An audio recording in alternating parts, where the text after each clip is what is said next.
Welcome back, Cat 37 CATIA class, surfacing. So this is a topic I keep saying I'm gonna address.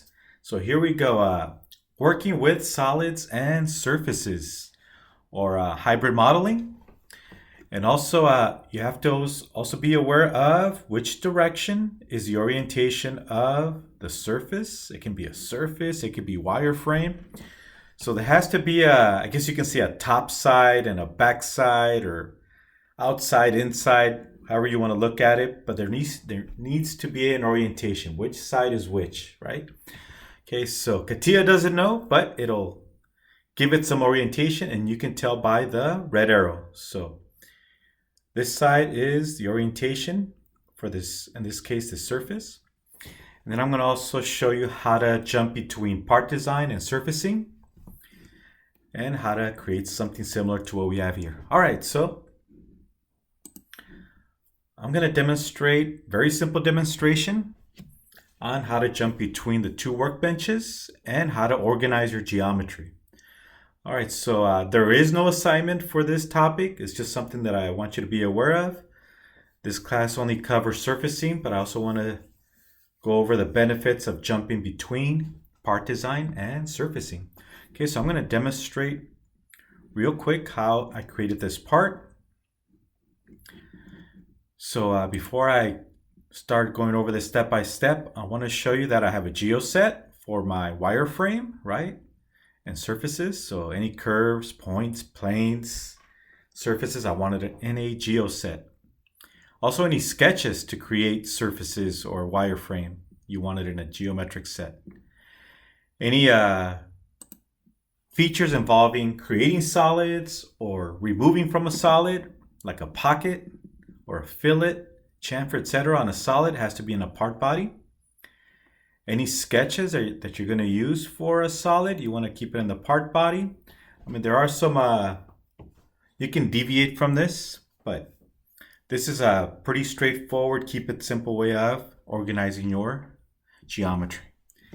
Solids in the part body, wireframe and surfaces, and planes in the geoset, and points.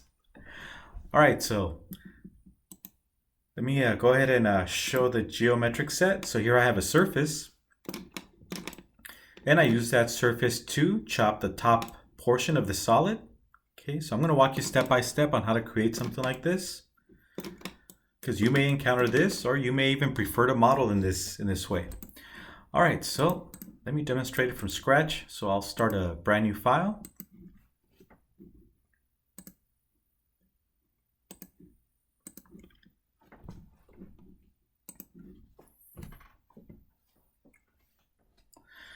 All right, so if you don't have a geoset, go ahead and insert a geometric set.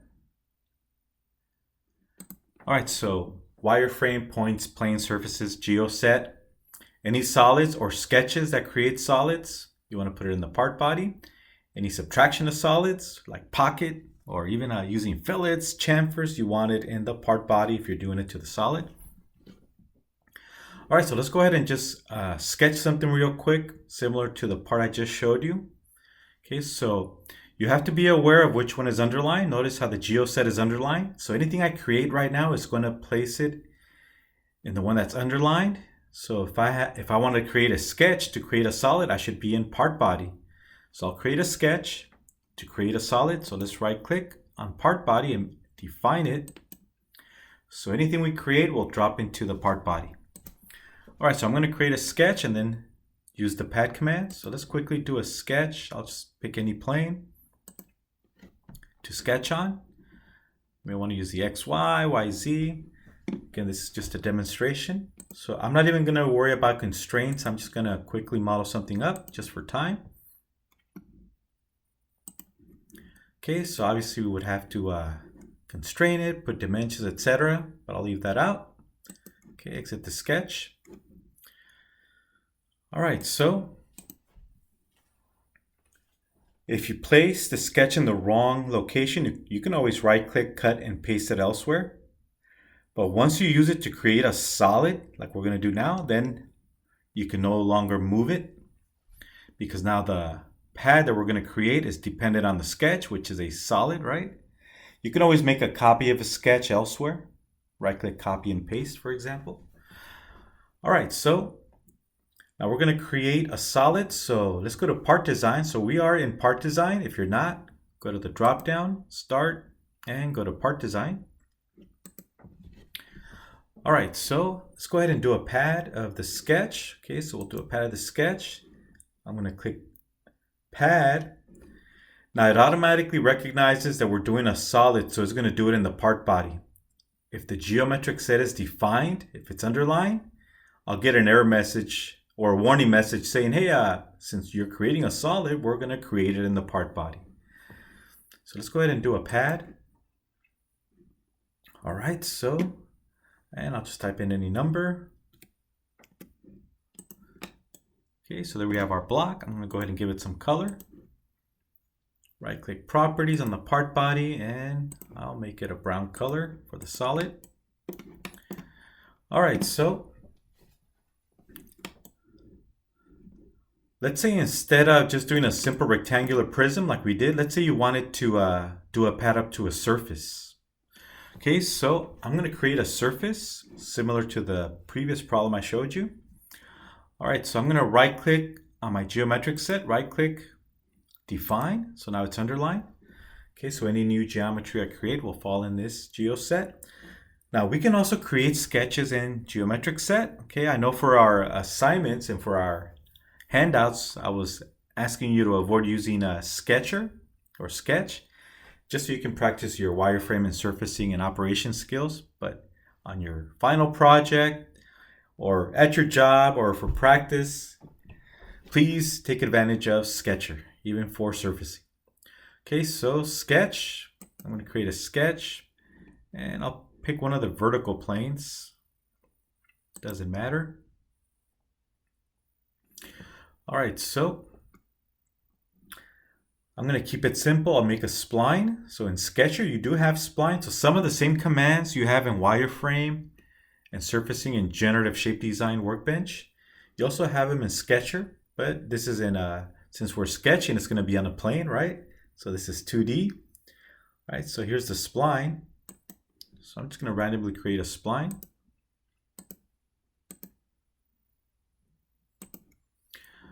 Okay, I'm done. So I can go ahead and turn off the command. Right, there it is. Okay, so now I'm going to exit the sketch, and you can see the sketch is in the geo set. So now I want to create a surface. I'm going to use the extrude command in generative shape design to make a surface. All right, so let's go over to generative shape design. Currently we are in part design. Okay, so let's go to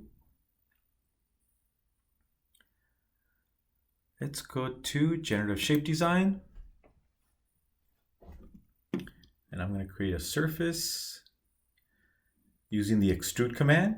Okay, so I'm going to extrude the spline that we just created in Sketcher. Okay, and I can use the green arrows to pull on the sketch, as you can see. Okay, and notice it's loading into the geo set. And okay. And let me give it some color. It's a little too bright.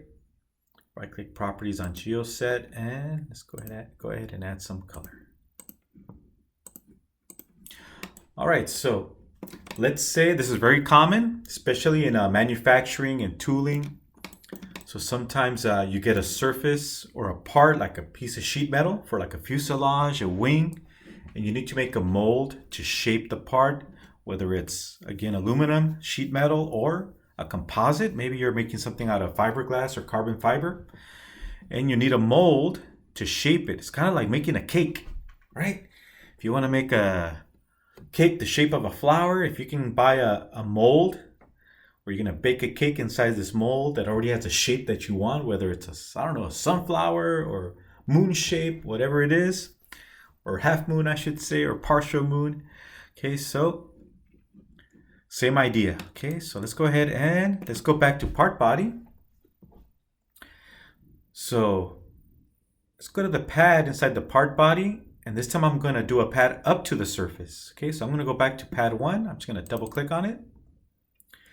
And this time, instead of a dimension, I'm going to say, hey, I want to go up to a surface. You can also go up to a plane. Okay, so I'm going to go up to a surface. Okay, now it's waiting for me to pick that surface, so I'll just go up to surface. And you can see it's already giving me a preview. It's going up to the surface. Preview, and there it is, as you can see. And okay.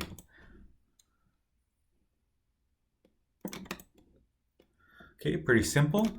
Now, what happens if I change the surface? But before I do, let me go ahead and do the pocket, or I should say the cutout in the middle. So I'll do another sketch. So I'm going to go back to part design, since I'm going to do a pocket right in the middle, or I should say a cutout going all the way through.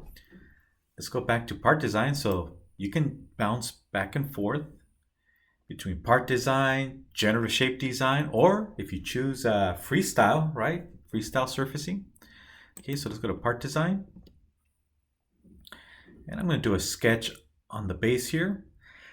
Now, it's preferred that you pick a plane to sketch on. If you have a choice between a plane and a solid surface, it's better to do it on the plane, because if the solid changes in some way, the sketch may have problems updating.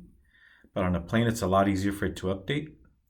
Since I do have a plane, I'll pick the plane at the bottom, which happens to be the XY plane.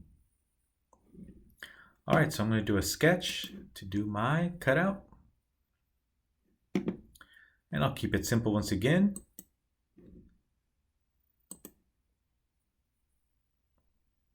Notice I'm in the wrong place. I forgot to define part body, so I'm going to have to fix that, but that's okay. I was supposed to right-click define part body and I forgot, so it's currently dropping into the geoset. That's okay, I'll fix it in a minute. Okay, so I'll do a simple squared shape, as you can see. Let me click away so you can see it. You can always rotate. By the way, you can always hit normal. See how we're rotating the sketch, right? The orientation, we can always hit normal. And if you hit it again, it'll rotate 180. Now we can see it a lot better. There's the sketch. And again, just for time, I'm not going to constrain it. I'm not going to put dimensions. I'll exit. Okay, so now let's go ahead and the sketch once again is in the wrong place. We can leave it here and still be able to do the pocket command, but we're going to cut all the way through. So one thing we can do is leave the sketch alone, but to stay organized, it's better if you bring it to the part body. So I'm going to right click, cut, and right click on the part body and paste. Okay, you can also click and drag it from one, in this case from geoset 1 to the part body. All right, so now let's go back and we are in part body, and let's take sketch 4, our new sketch, and we're going to do a pocket, but this one's going to go all the way through. Okay, so pocket, and I'm going to reverse it, right? It was going in the wrong direction, so you can always hit flip it and reverse it, right? And let's go up to last, so that'll go all the way through, right? If you use SolidWorks, the option is through all, right? Or you can go up to last, or you can always put a dimension that's way more than what you need. You can go through last. Okay, and there's the pocket that actually goes all the way through. Okay, so let's go ahead and throw some fillets. This is not the same fillets that we see in generative shape design. These are fillets for solids. If you're going to create a fillet on a solid, you have to be in part body, which we are. If you want to create a fillet on a surface, you have to go to generative shape design. Okay, so let's do a fillet. Okay, or a few fillets. I'll pick the inside edges here of this pocket that goes all the way through. Oh, I clicked the face by mistake instead of the edge, so I misclicked. That's okay. I can go to the goodie bag here. Notice I accidentally picked the face. I meant to click the edge and I picked the face. So I can always click on it and remove it or replace it. I'll just remove it. Now let's go in and pick another edge. There it is. Okay, so we have 4 edges. Okay, so I can go ahead and close it. We can see there's 4 elements in the goodie bag, and okay, there it is. There's my fillets. Let's make it a little bit bigger. It's a little too small. Double click on them. I'll make it 0.5. Okay, there's my fillets. And let's throw in a chamfer. Okay, so now I'm going to temporarily turn off my geoset. So I can always right click and hide the whole geoset. There it is. Okay, I'm going to do a chamfer along the edges. Why am I doing a chamfer? Why not? Just for fun. Okay, so since I chose the surface, it's going to go all the way around the surface and also the inside edges. Okay, let me go up to 0.5 at a 45-degree angle. Oh, I didn't like it. All right, okay.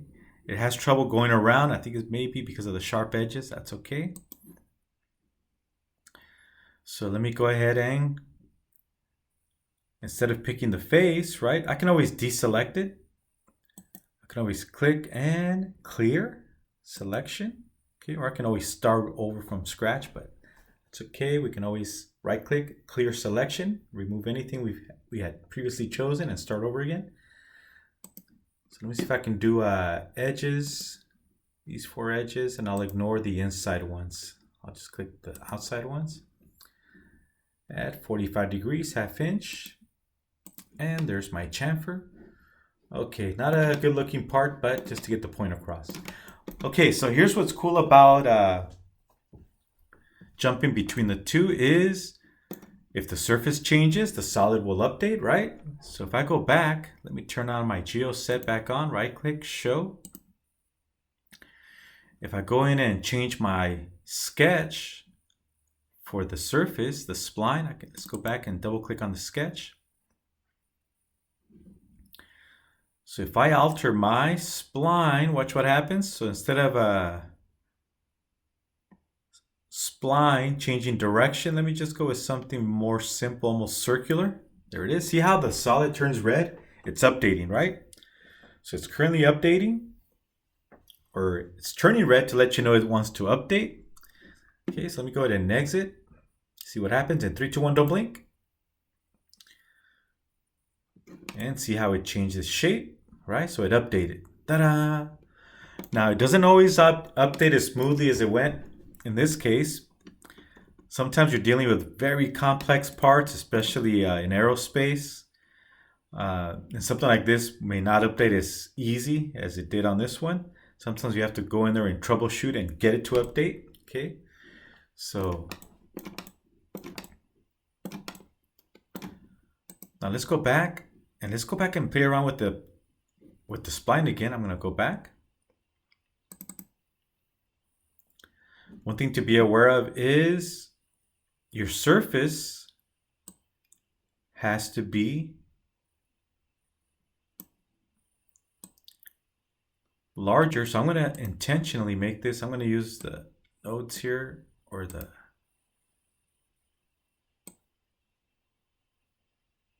pass-through points of the spline to make the surface shorter. And watch what happens when I make the surface shorter than the solid. And I exit.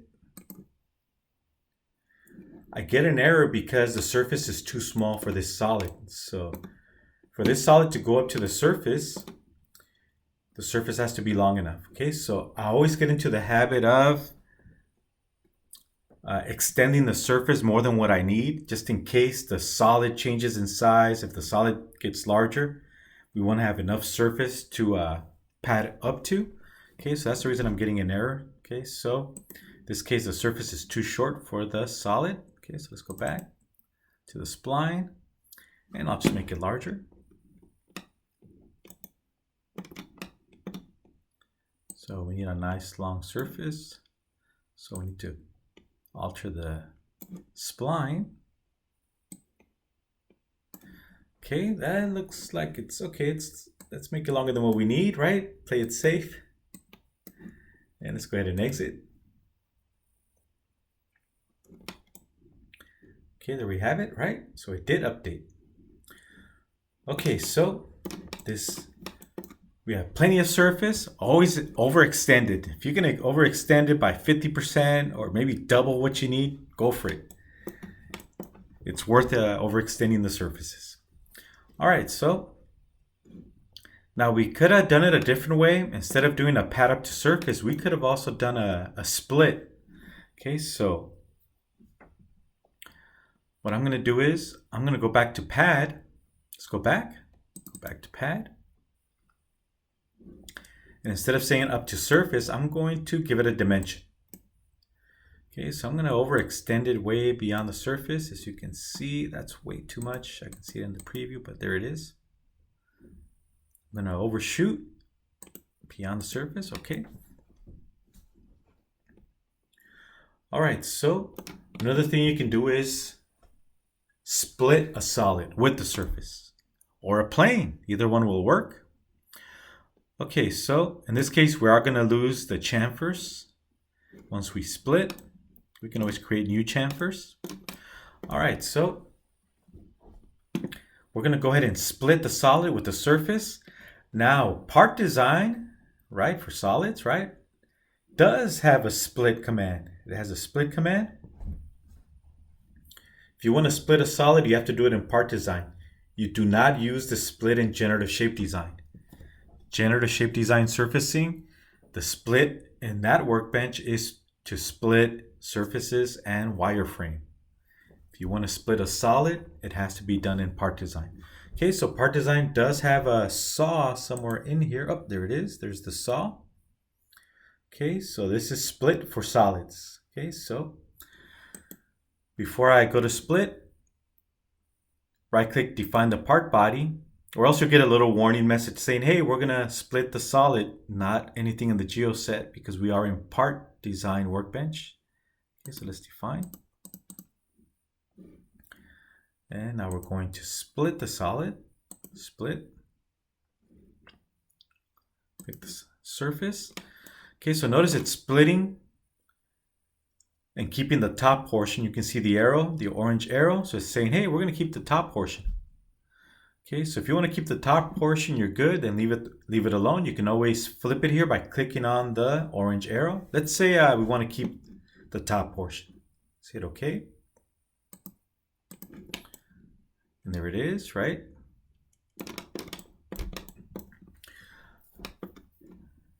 Now if I go in and double click on the split in the tree, split number 1, double click. We can always flip it, right? Click on the orange arrow so it points downward if you want to keep the bottom portion, and OK. And there it is. Now notice we lost the chamfers in the process, right? So there's a way to fix this.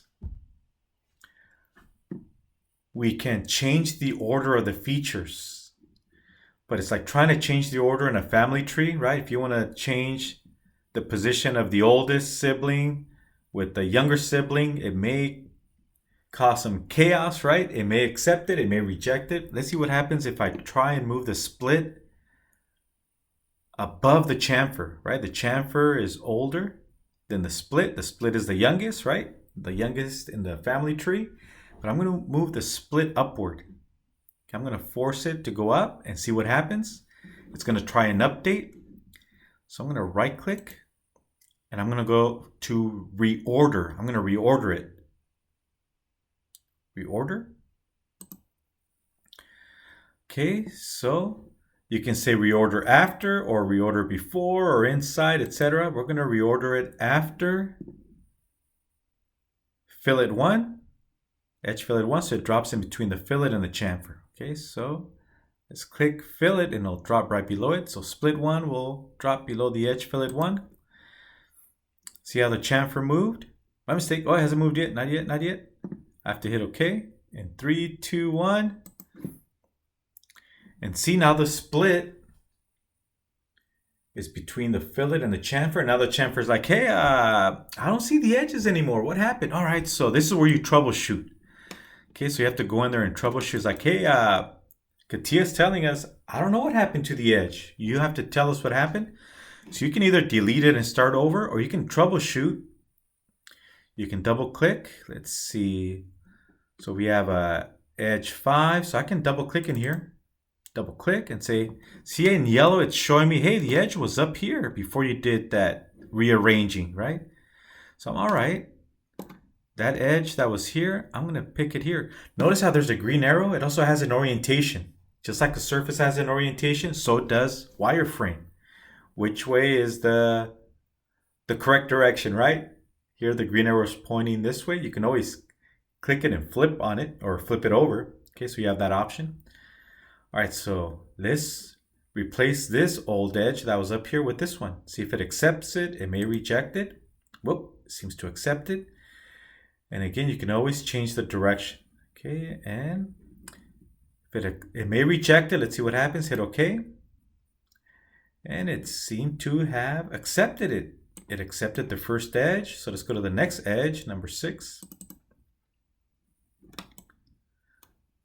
So it's saying, hey, there was an edge over here. All right, so that must be this one now. And hit OK. See if it accepts it. Yes. Okay, now we got 2 left. Okay, so let's go to the next edge, double click. So now it's saying, hey, the edge was up here. Where's it at now? Well, we're not going to select this one. And hit OK. And we're down to 1 edge. Okay, edge number 8, double click. And so we've been going in circles, right? We're going in circles, but there it is. So this old edge must be this one now. And hit OK. Now, the error message is gone, but what happened? Wait a minute, what happened to the split? What happened to the chamfers? Well, what happened is we went back into time, just like the movie Back to the Future, right? Marty went back in time, except Marty is stuck back in the future. How do you bring Marty back to the present? Okay, so what you have to do, notice how edge fillet 1 is underlined. So it's just showing you from this point in time and earlier. Anything later on, right? Back to the future is below the underlined feature. So it's not showing you these 2 features. It's only showing you from this feature and back. Back to the future. Oh, we're going in the other direction to go back to the future. So in order to go back to the future, or in our case, the present, you're going to right click on the part body and define it in 3, 2, 1. Don't blink. And now we're back to the present, right? Or back to the future. Now let's hide the geo set. Now you can see all the features. All right, so always be aware of orientation. So let me go back to GeoSet. All right, so we have our surface, and let me temporarily hide the part body. I'm going to create a second surface that intersects the existing one. Okay, so I'm going to do another sketch just because it's faster.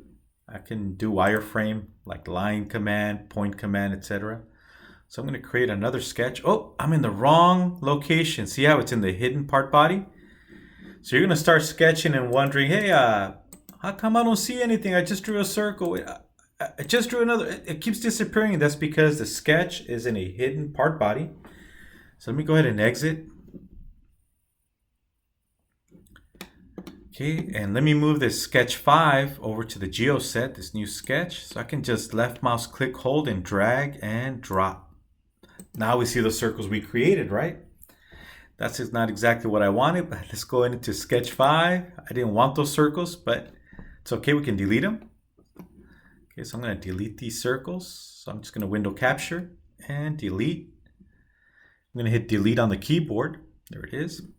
Okay, so I'm going to create a second spline that intersects the first spline. So I'll just create a spline, intersect somewhere inside the solid and the first spline.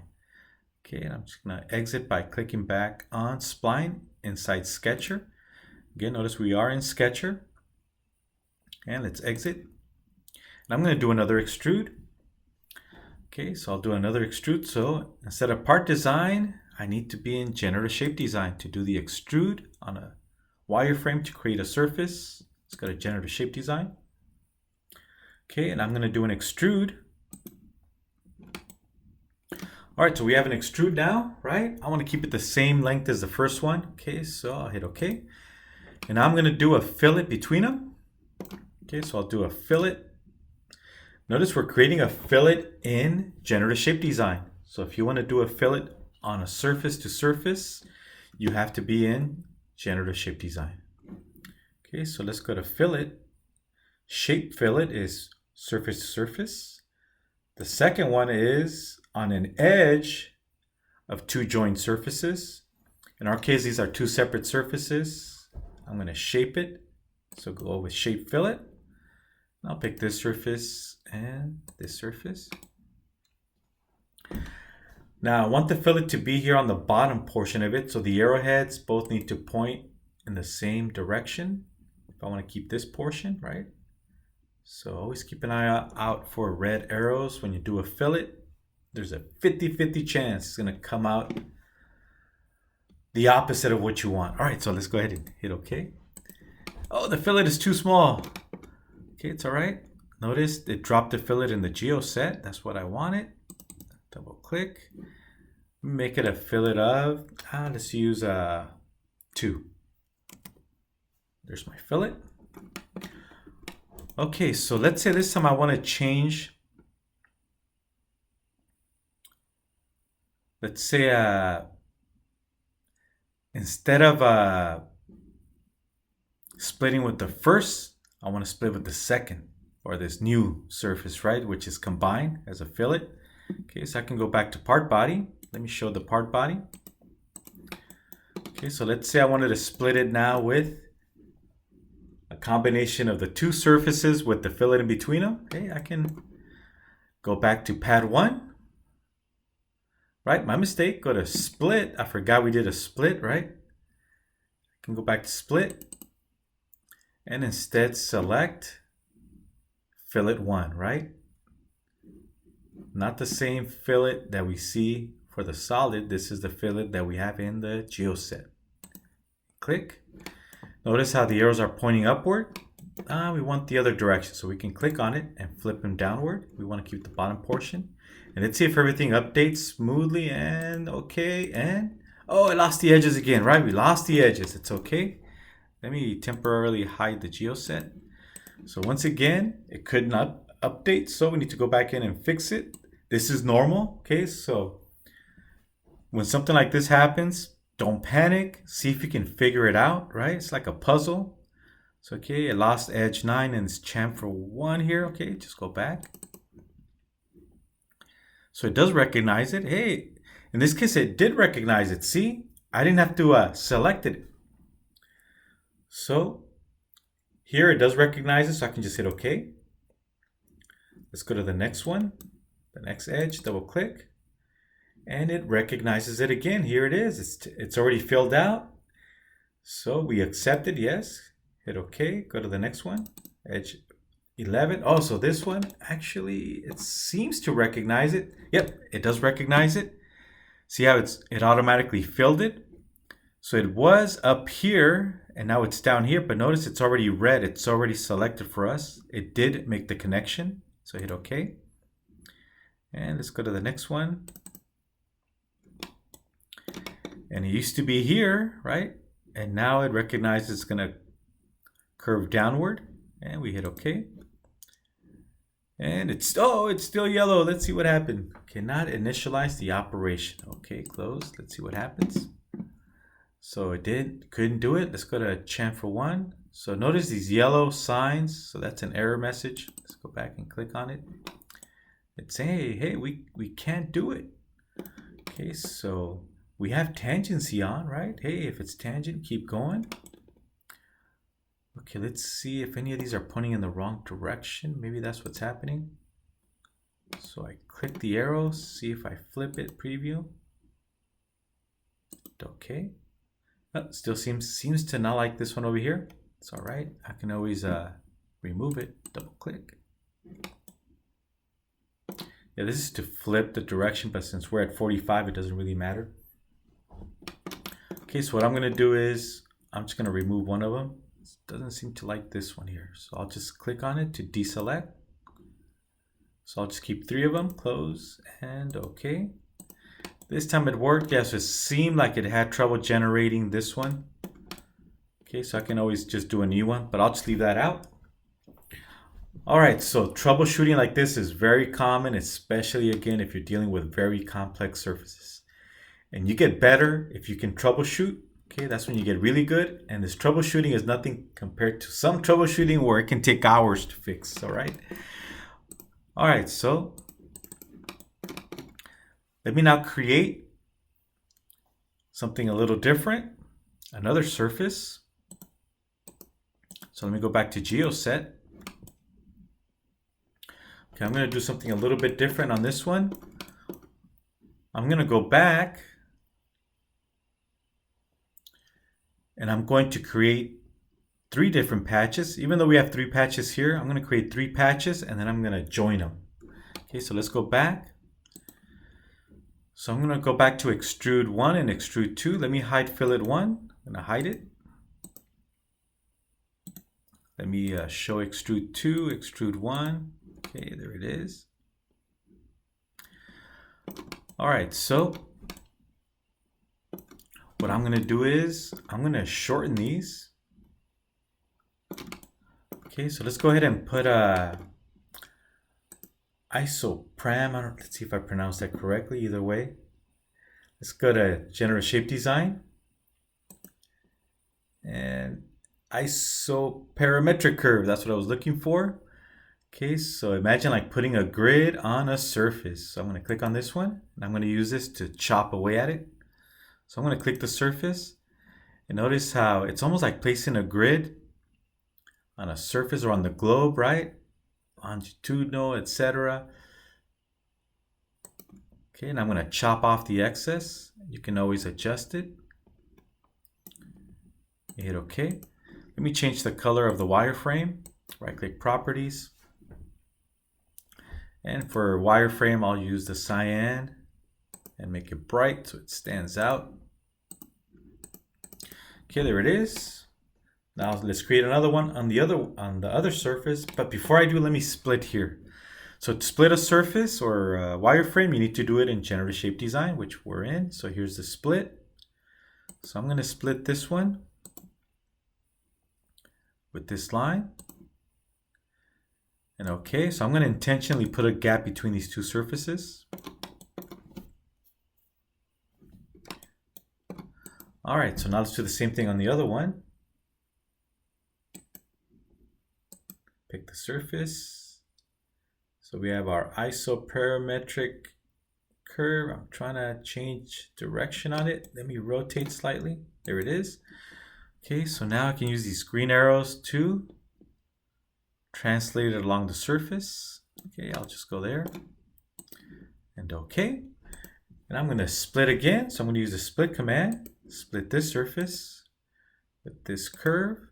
I want the opposite side, so I'll click the side I want. There it is, and okay. Okay, so now I'm going to go ahead and create a surface between these 2. I'll just use doesn't really matter. I'll use multi-section surface.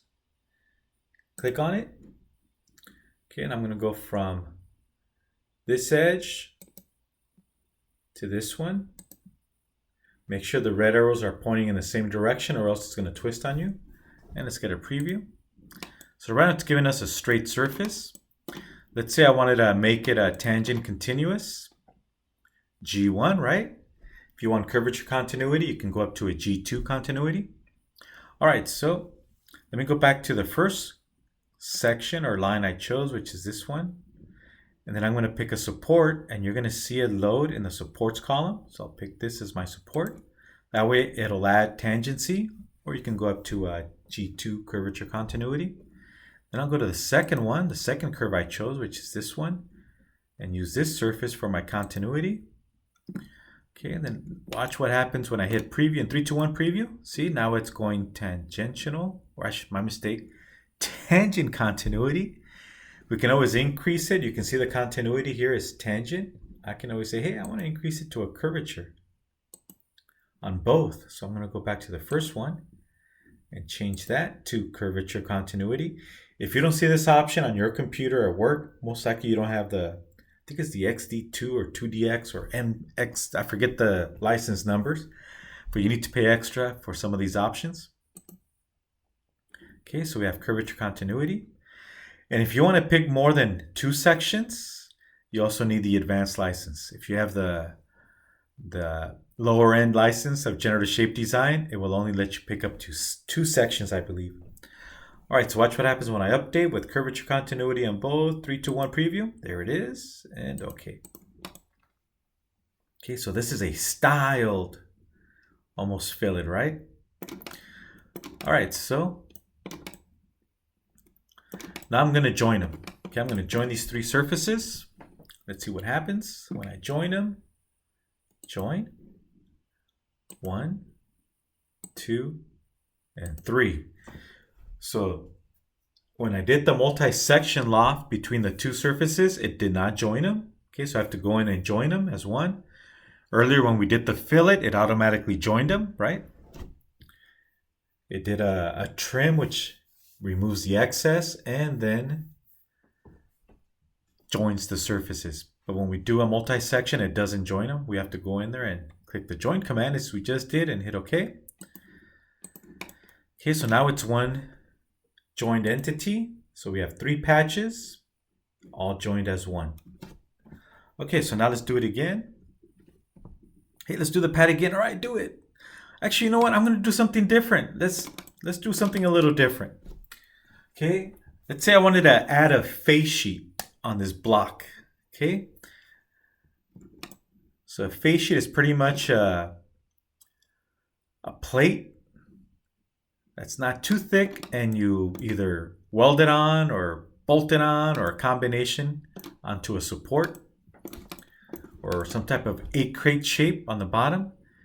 And this face sheet can have a function of maybe being used as a tool to shape, for example, a piece of carbon fiber or composite, made up of carbon fiber or fiberglass. Okay, some type of layup tool.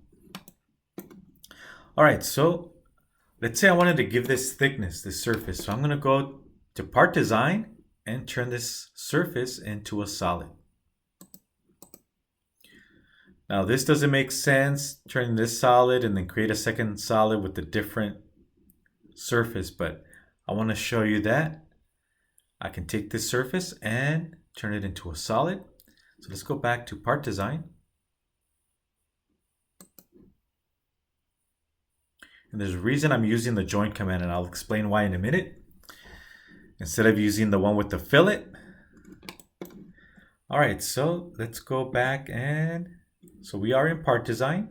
Go to split and go to the drop down, and we're going to go thicken surface, right? So we're going to thicken the surface, or thick surface.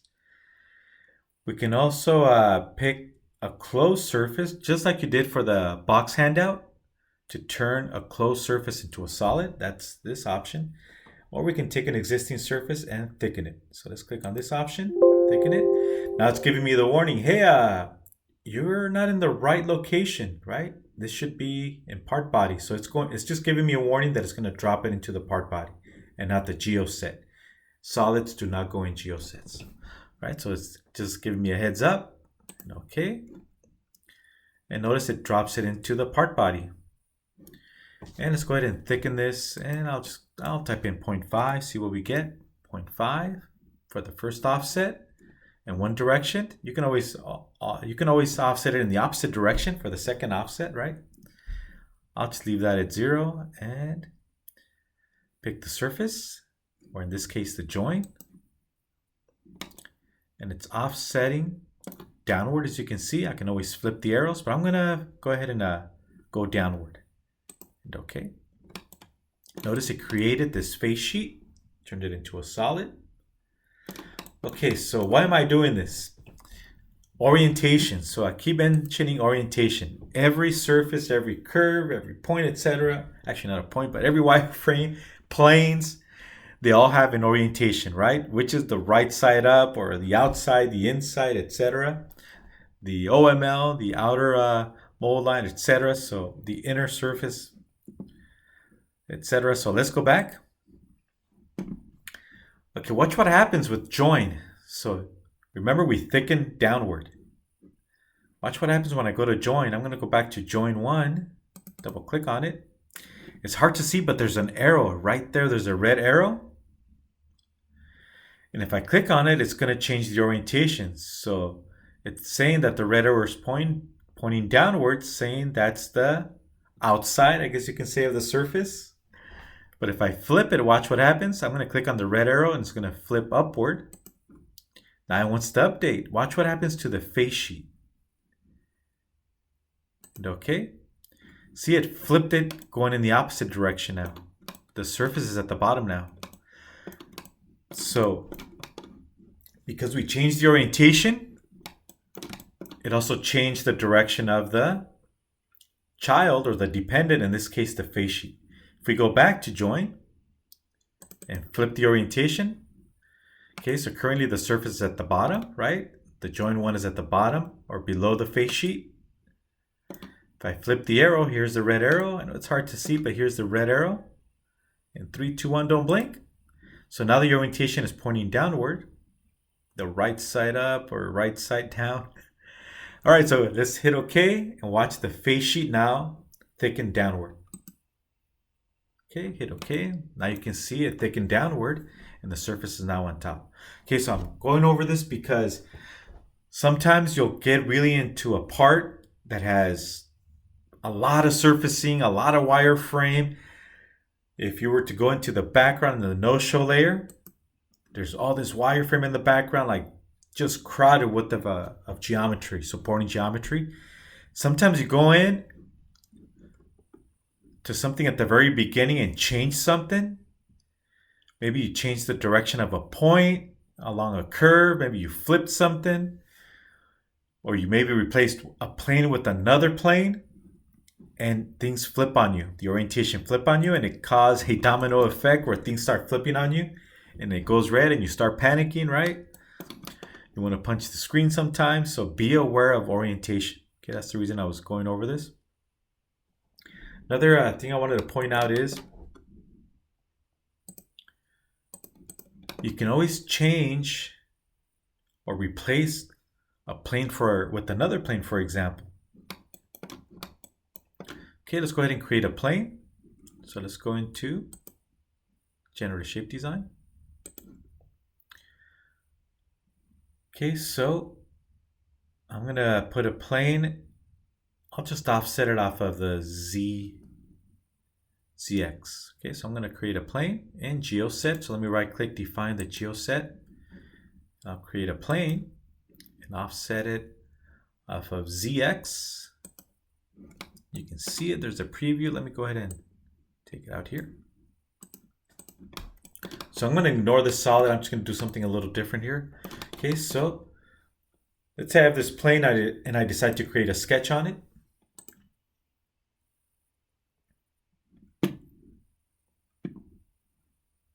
I'll just draw a circle, keep it simple.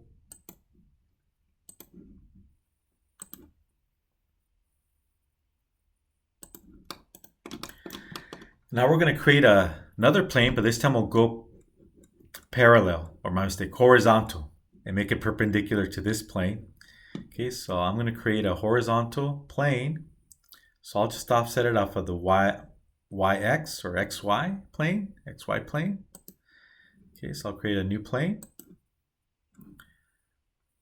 And I can always use the green arrows to change direction, right? I can just drag the green arrows. You can also translate a plane, even though we know that planes go on forever, right? This is just a representation of this plane that goes on forever. But we can use this representation